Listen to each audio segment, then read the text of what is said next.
Just a warning that in this episode, we're going to be talking about suicide. If you are having a mental health crisis, please seek immediate care. Call emergency services or text or call 988.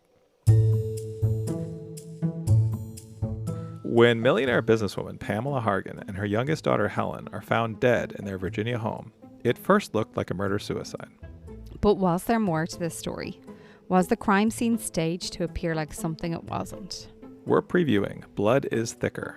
That's on this episode of So Much Crime, So Little Time.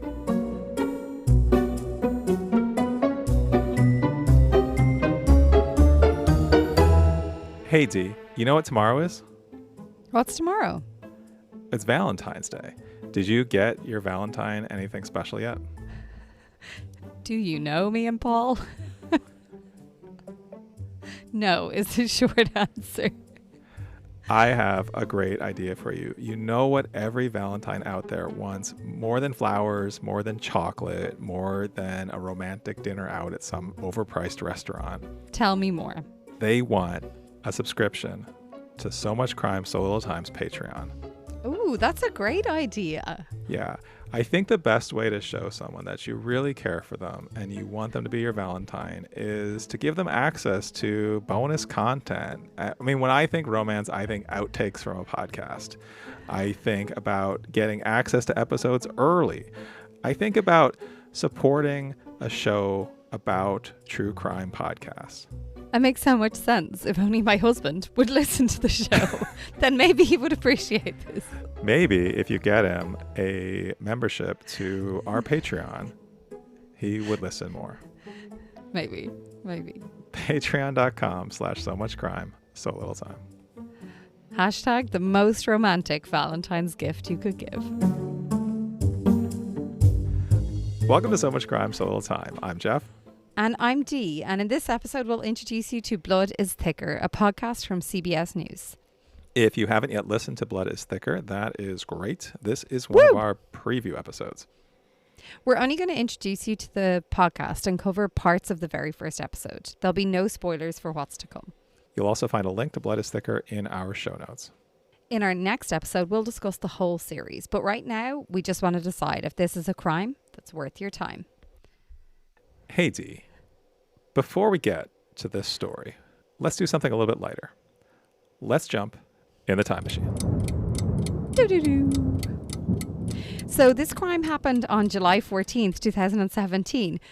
Guess what happened on the day after this crime took place, Jeff? What? I got married. It was in our wedding 2017? day. In 2017. Wow, that's great. It is great. But let's discuss the year as a whole. Let's get everyone's minds into the time machine. Remember where you were that day. I know where I was. Where were you on the July 14, 2017, Jeff? On July 14th, 2017, I was in California and getting ready for probably my son's birthday party, which we timed to your anniversary. It was so kind of you to do that. Yeah. Well, I mean, he was born Appreciate before it. you were married, so maybe you timed your wedding to his birthday, which is a weird thing to do for someone you didn't know at the time. Also, who plans their wedding around some guy's kid's birthday? Like, that's strange. Why are you being so weird? It's just in my nature. I'm just a full-blown weirdo. Okay, well, do you know what? I'm going to give you a song that was the number one song in Ireland for... I should have done the counting before this. You know, there's nothing more 10. scintillating to listen to than someone counting on air. 15 weeks in Ireland, this song was number one. 15 weeks. Okay, to help me make sure I can guess this better because I'm so good at this game. In the middle of July in 2017, was that the beginning of its run at the top of the charts? The end of its run? It's about the 3/4 mark. Okay. What percentage chance do you give me of guessing this? I mean, I don't think I would have got it. So, and given your track record, given your track record, I don't think you're going to get it either. I will say the original song of this was in Spanish, and then it was re-released it was like remixed and re-released with a Canadian pop star featuring in it. Okay. That's Go for it. big hints, because you know what? Differentiation here is when we're talking about music with you, I just have to give you that really basic, give you as much scaffolding to help you get there to the end. Wait, was the Canadian pop star Ryan Reynolds? Oh, so close. Okay, so it starts off with, come and move that in my direction. So thankful for that. It's such a blessing. No G. Yeah, turn every situation into heaven. Yeah. Oh, you are my sunrise on the darkest day. Got me feeling some kind of way. Make me wanna savor every moment slowly. You fit me, tailor-made. Love how you put it on. Got the only key. This is so long. Know how to turn it on. The way you nibble on my ear. The only words I want to hear. Baby, take it slow so we can last long. Do you want to keep going, or do you want me to give you the name of the song? Are you going to give me a guess? Despacito? How did you get that? Did you look up the top song at the time? There's no way you got that. Well, to be honest, it was the #1 song in America. Oh, Also, cheater. The Justin Bieber clue. I actually would have maybe figured that out. He's come up enough times on this show. I mean, yeah. Well, I don't know why you didn't do it in Spanish. That was Si sabes que ya llevo un rato mirándote, my Spanish. tengo que bailar contigo hoy. No? Do you need to leave to get back to your Duolingo? Is that what you're trying to tell us? Okay, so those are the first 2 lines. Vi que tu marida ya estaba llamándome. Muéstrame el camino que yo voy. I have a Duolingo streak in Spanish. I've been studying Spanish for 2,162 days. God, if you cannot cope with the amount of times this man discusses his multiple degrees, you are not going to be able to cope with the fact that he wants to brag about his streak in Duolingo. Just FYI, this is what I have to deal with. Cannot cope. I don't know that I've ever brought up Duolingo on this podcast. No, you haven't. Before. I'm saying if people are sick of hearing about you bragging about your multiple degrees, you won't be able to deal with this. That's what my point is 2,162 days of learning Spanish on Duolingo. And do I know what some of these words in Spanish and Despacito mean? Yeah, I know what some of these words mean. Could I interpret it for you? Could I translate it for you? No, I could not. You'd think after 2,162 days of learning Spanish, you could do a pop song with Justin Bieber. But I don't know what all... Is this your glowing review for This is my Duolingo? indictment of Duolingo. Honest. Despacito. Despacito. To be fair, it is a bit of a bop. Like, you can get the tune going. I will say I've got 2 pieces of Irish news from that time of the year. I just want to get your reaction to this, because I don't know if you know about this. That's the only reason I'm bringing it up. On the 9th of April 2017, the government announced that it won't oppose a bill that was put forward by a group of independent senators that proposed to end the 90-year-old restriction on the sale of alcohol on Good Friday. Are you aware of when Good Friday falls? It's the Friday before Easter. Friday before Easter. So every year growing up, that day you couldn't buy alcohol. So on Holy Thursday, which was the day before, the supermarkets, the off licenses or liquor stores, as you would call them, were jammed with people like stocking up on booze because they're like, we can't buy any tomorrow. Most places would be closed on Good Friday, so people would just get together and have a session, but like in their houses, not out in town, not in the pub, because they couldn't open. And then what started to happen was like clubs and stuff would open at midnight when they were technically allowed to open again. So people would spend the day drinking in a house and then go. But anyway, 2017, they didn't oppose it. So basically it put an end to it. So now it's really weird because on Good Friday, you can go in and just buy alcohol like a normal person. So that's not actually that surprising to me because I used to live in the Really? Northeast that had the blue laws. Are you familiar with the blue laws? Is this the Sunday thing? It's different things in different places, like Pennsylvania, Massachusetts. Different places have different laws. Sometimes it's, yeah, you cannot sell alcohol on Sundays. Sometimes, like, there's different versions of this around the country. Some places, like when I lived in Colorado, you could only sell half strength beer in supermarkets. So the supermarkets would have like Budweiser and Coors, but it would be half strength. But then next to every supermarket would be a liquor store selling full strength. So like if you're too lazy to walk next door, you would just like I never understood who are these people buying half strength Bud Light? Like why? Anyway, so I am familiar with ridiculous alcohol laws because I will say there were other alcohol laws when we were in Ireland where you couldn't buy alcohol on a Sunday before a certain time. So it's basically like sober up and then come back to us. Get a chicken roll or a breakfast roll and then come back to us. But I do remember at one stage, I think they then brought in every day of the week, you couldn't buy alcohol until like 10 a.m. or something. And I remember at one stage going away with friends, and on the way to the hotel we were going to, we decided to stop to buy alcohol, and I went in to buy it. And I was basically told I could, like at the cash register, that I couldn't because it was too early. And I just felt like such an alcoholic. I was like, I don't want to drink it now. Like, I'm not going to my car to drink it. It's for later. I just happen to be here. Okay, hit me with the movies. All right, so I have a fun true false game. The number 3 movie was War for the Planet of the Apes, which was the third in the Matt Reeves Planet of the Apes movies. There are now 4 of those, but it's like the 8th or 9th overall. My trivia game is actually based off of War for the Planet of the Apes, specifically about the Planet of the Apes movie franchise. Have you seen any of those movies? I feel like I went to see a Planet of the Apes movie in 2004 or 5. Would that match up with maybe one of the first Planet of the Apes? No, it was Godzilla. Different one. Different ape. That's okay. You can still play this game. This game is, fortunately for you, a true false game. And it does not require any actual knowledge of any of these movies. 50% chance of winning. Okay, go. All right. In the 2017 movie War for the Planet of the Apes, there are apes that are used by... There are apes. True. There are apes.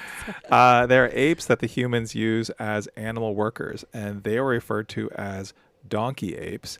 And this is a reference to the video game Donkey Kong. True or false? True. That is true. All right. One for one.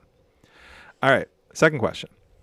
The original movie came out in 1968, and the original script for that movie was written by the Twilight Zone's Rod Serling, but the studio was unhappy with the script, and they got a script punch-up from F. Scott Fitzgerald. False.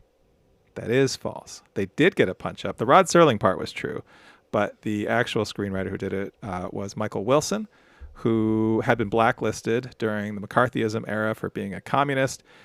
Michael Wilson wrote It's a Wonderful Life and The Bridge on the River Kwai. Oh, I was on that bridge. Really? Yeah, it's in Thailand. Oh, that's kind of a cool story. Do you have a story about it, or just that you were on it? We were on that bridge and people kept stopping us to take photos of us because they liked how white we were, how pale we were. Oh, that story took a turn. It did, but they did. Have you seen that movie? No. My dad loves it. Yeah, he said it's movie. great. It's a great movie. Alec Guinness. Oh, great movie. Okay, number 3. In the 2000... Am I 3 for 3? You're 2 for 2. 2 for 3. Done 2. Okay. Jesus. Go on. In the 2001 remake, so this was a standalone movie that was made in 2001.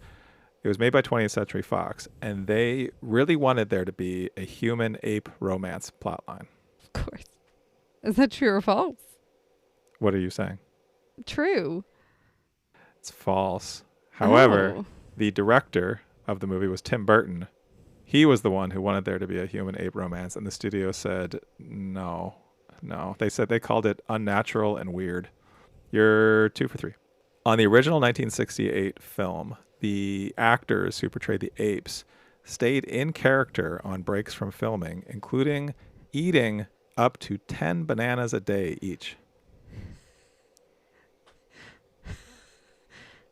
I mean, I feel like it has to be false, but I think we need a true in here. So I'm going to say false. That is false. However, they were required to keep their masks and makeup on even during breaks, which meant they couldn't actually eat real food. And so all of their meals were blended into liquid form so they could eat them with straws. Yeah. Did I ever tell you about the time that I heard that Peter Andre ate too many bananas and died of an overdose? And then when he appeared, oh God, what did he appear on? Was it like Celebrity something? Like years later, I was like, oh my God, he's alive. I've been telling everyone that he's dead from a potassium overdose from eating too many bananas. It was very funny. Do you know who Peter Andre is? No. Mysterious girl. Basically in the nip in a waterfall singing and rubbing his abs. Being like, mysterious girl, I want to get close to you. No? Is it a movie? Is it a song? It's a song. I Okay. love that you didn't get from my singing that it was singing. Anyway, go on. You were 2 for 2. 2 for 2. 2 for 4. 2 out of 4, yes. Yeah, 2 and 50%. 2. Either way, that was our time I did machine say for today. perfection is boring. So, like, who needs that?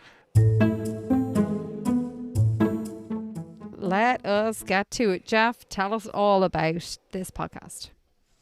All right. So this podcast, Blood is Thicker, came out in the spring of 2024. Our host is Peter Van Sant. There are 5 episodes. Each one is about 30 minutes long.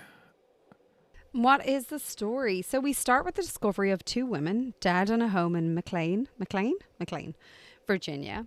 Pamela Hargan and her 24-year-old daughter, Helen. We hear from detectives and Helen's older sisters, Ashley and Megan. There's an initial thought that it's a murder-suicide. Helen was possibly struggling and upset with her mother over Helen's older boyfriend, Carlos Gutierrez. But it kind of sounded like detectives just weren't so sure about that theory. All right, Jeff, where shall we begin? I feel like we should talk about the beginning of this episode 1, the way it starts.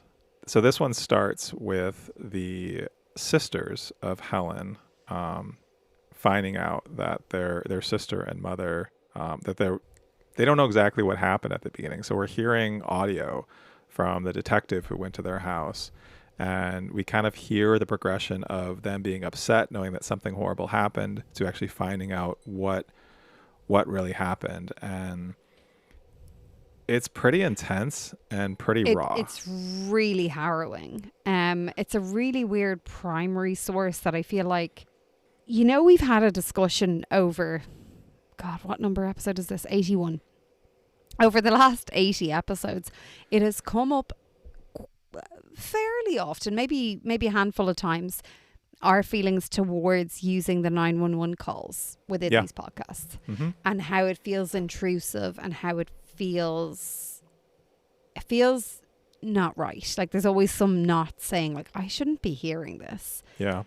I had the same feeling towards hearing this audio. I was uncomfortable because regardless of who did what when, these people that we can hear on the audio, so that is Pamela Hargan's ex-husband and 2 of her other daughters. So they had 3 daughters together. Helen was found dead in the house with Pamela, and they had 2 other daughters, Ashley and Megan. So this is who we're hearing from. And it just felt intrusive. It felt like it was a unique primary source, but it was so harrowing. And I just didn't feel comfortable listening to that.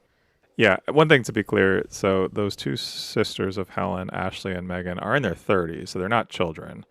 Or they're not young. I don't think that excuses it. I just think it's. I just wanted to clarify that for people who have not listened to this. So they're 32 and 34. But yeah, I kind of feel the same way. Like I did listen to this a couple times, and then going back to listen to it a second time, I almost like braced myself of knowing like, okay, I know this is how it starts, and this is going to be hard to listen to. And there was a part of me, and maybe this is from all of these that we've listened to and talked about, where I was at one point trying to think like, okay, do I think they're faking their emotions because this is what this podcast is setting me up to think that this is not what it seems at first. And then I kind of snap back like, I don't want to be a person who questions the authenticity of people finding out that their in loved this ones situation. died. Yeah. Absolutely. And like, I feel like that's the kind of, but that's what they are setting you up to do because they're releasing this so early in. You're like, well, is this accurate? Is this real? And like, who can say how anyone reacts in this situation? Yeah. How was he allowed to record it? The detective. And also, yeah, and like, he was obviously allowed to record it, but also like, did he ever ask the consent of the people that were being recorded?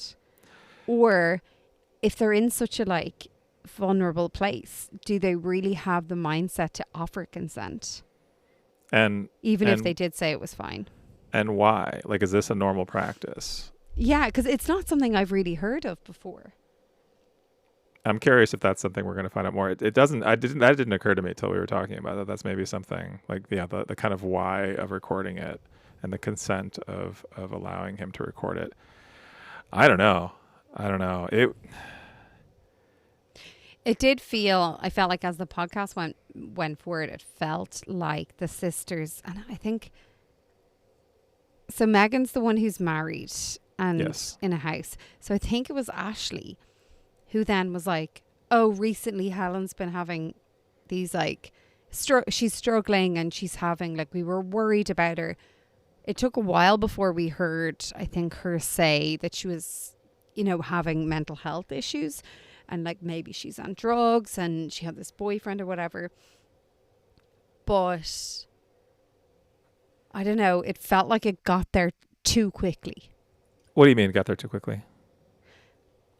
I feel like if they were trying to produce a podcast that lasts 5 episodes, they wouldn't get there in episode 1 if that's actually what happened. Yeah, that's a good point. I don't know. I mean, so from what we hear in this first episode, it's interesting to kind of compare this to the last one we did, Deadly Mirage, which I think we were critical of it being almost like too straightforward of a story or too, maybe like the presentation wasn't very like surprising or interesting or kind of artfully done. This one is similar in some ways, but also something that feels very different. There's less of that sort, and I'm getting into a little bit something different, but like there's a sort of artifice to it. There's less of that sort of emotional distance and sort of coldness to all like the metaphors of the host. Like the host is much more understated here. But I mean, 48 Hours, who that's where the host comes from, I don't think is that different from Dateline. Like Dateline is a little bit more, I don't know, salacious or tawdry than 48 Hours. But I don't think 48 Hours is that far removed. So you don't feel like this is tawdry? No, my point is I think like on the surface, 48 Hours and Dateline are from the same neighborhood. Yeah. But I do feel like the host is more understated here. There's a different sort of vibe to this podcast than a Dateline podcast. Would you agree? Yeah, well, it'll be interesting because they are so similar. Like they're quite short in length and in episode numbers. So it's going to be very interesting to see how it all plays out. Don't know how deep they're going to get in 5 episodes, but it feels like we've gotten to the end of the story in episode 1. So it feels like maybe they have an opportunity to go a bit deeper. Yeah, I mean, we hear, a fair amount of gruesome details of the crime scene. And if this does end up just being what it seems like on the surface of a murder-suicide, let me put it this way.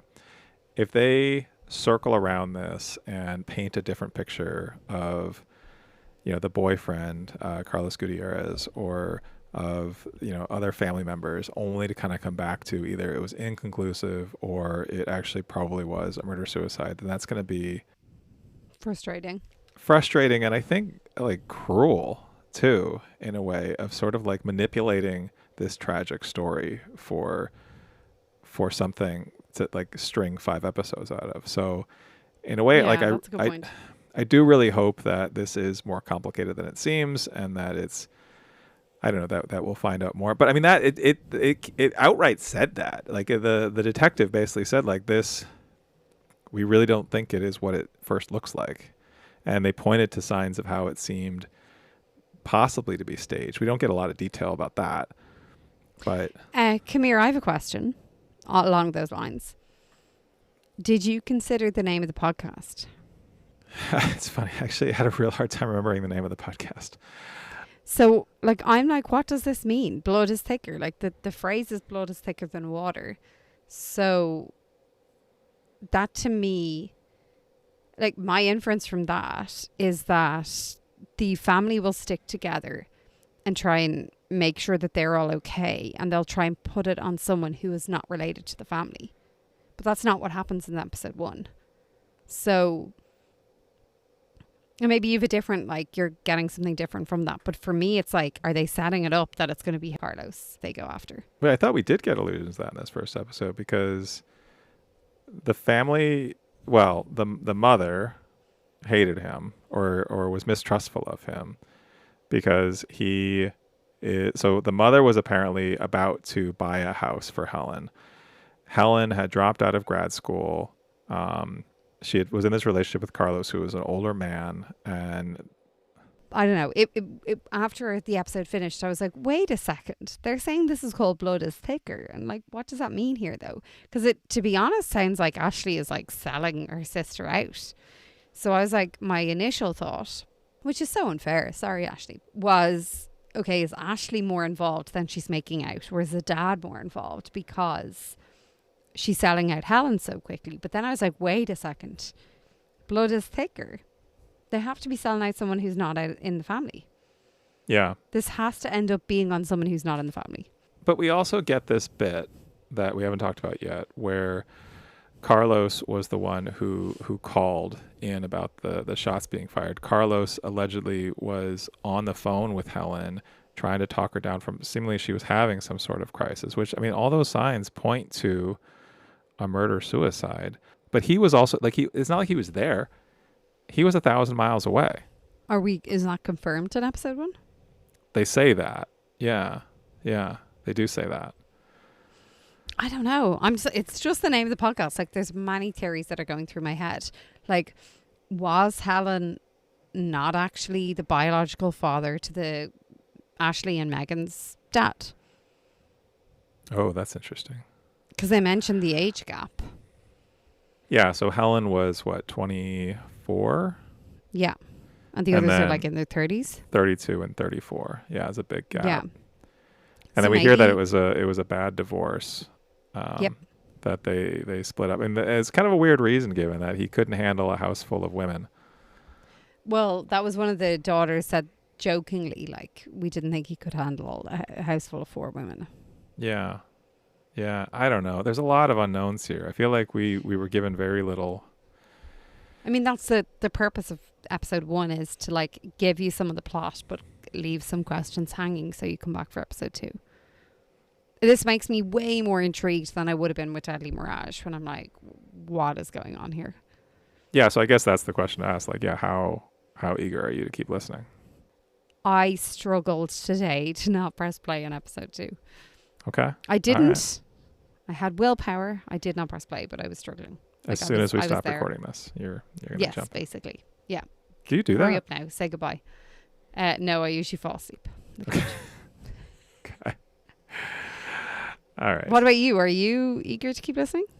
Yeah, I am eager to keep listening. I think there were enough kind of questions raised and enough kind of unknowns, and it's also like this feels like a little bit of a different story than some of the things that we've listened to, and so it's a different dynamic. It's a different set of relationships, and this does feel like something new in a way.